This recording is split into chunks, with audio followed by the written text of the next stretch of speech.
नमस्कार, आप देख रहे हैं मेरे न्यूज नेटवर्क। मैं हूं आप साथ खुशी। आइए देखते हैं कुछ खास खबर। गंदा काम करके 200 रुपए देता, कहता चुप रहना।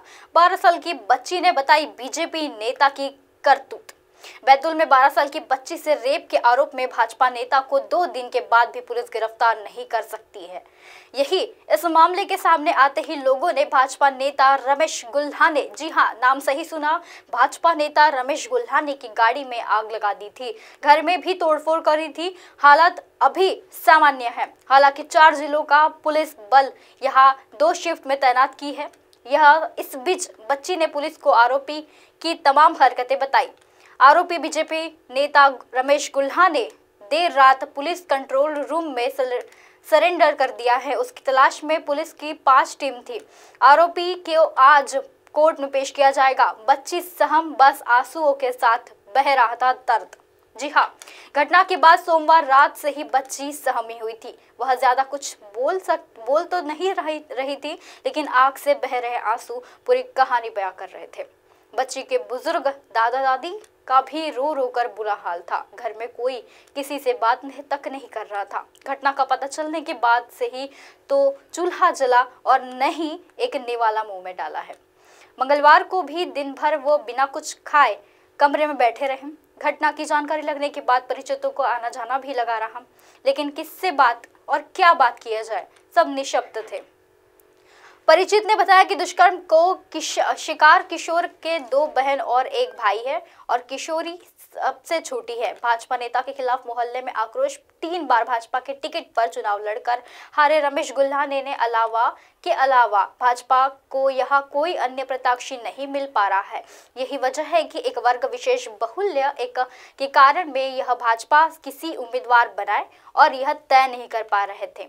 इसी का फायदा रमेश ने उठाया। संगठन तक में पैर बैठने की कोशिश भी की। वह सुर्खियां में तब आया जब उसने पड़ोस में रहने वाली तिवारी पवार की अहाते में बने पारिवारिक मंदिर को लेकर खास रुचि ली। तिवारी परिवार के ज्येष्ठ मनोज तिवारी बताते हैं कि वैसे तो गुल्हा ने 2007 में हरकत शुरू कर दी थी, लेकिन 2011 में उसकी सांप्रदायिक सोच सामने आई।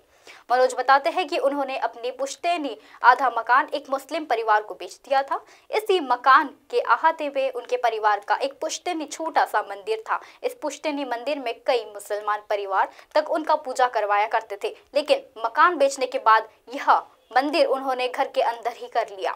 बाहर मंदिर का ढांचा बना था, लेकिन इस ढांचे को लेकर ही रमेश से विवाद बना हुआ रहता था।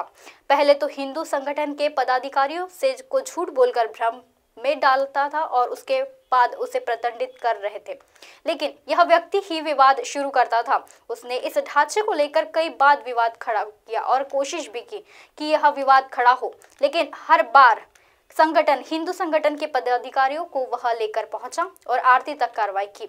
जब यह बात प्रशासनिक अधिकारी को भी लेकर पहुंचा, लेकिन उन्होंने ढांचा ढहकर इस विवाद को ही खत्म कर दिया। दूसरा विवाद गुल्हाने के घर के सामने रहने वाले एक मुस्लिम परिवार का है। यह परिवार लंबे समय से वहां रह रहा था।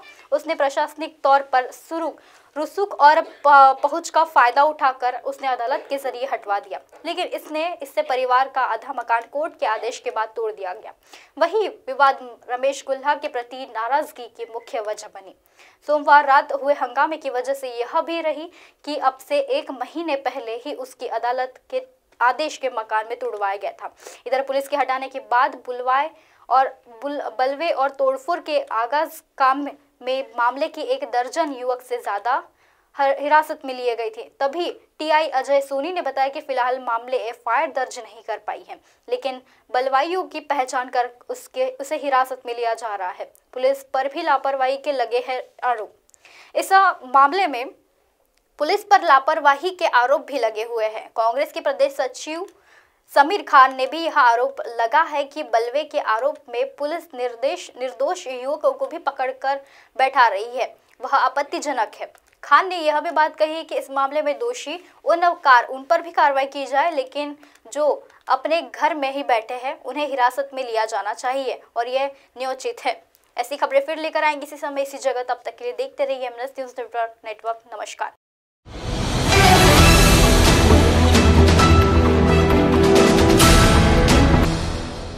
ये है एमएनएस न्यूज नेटवर्क। और आप देख रहे हैं MNS न्यूज।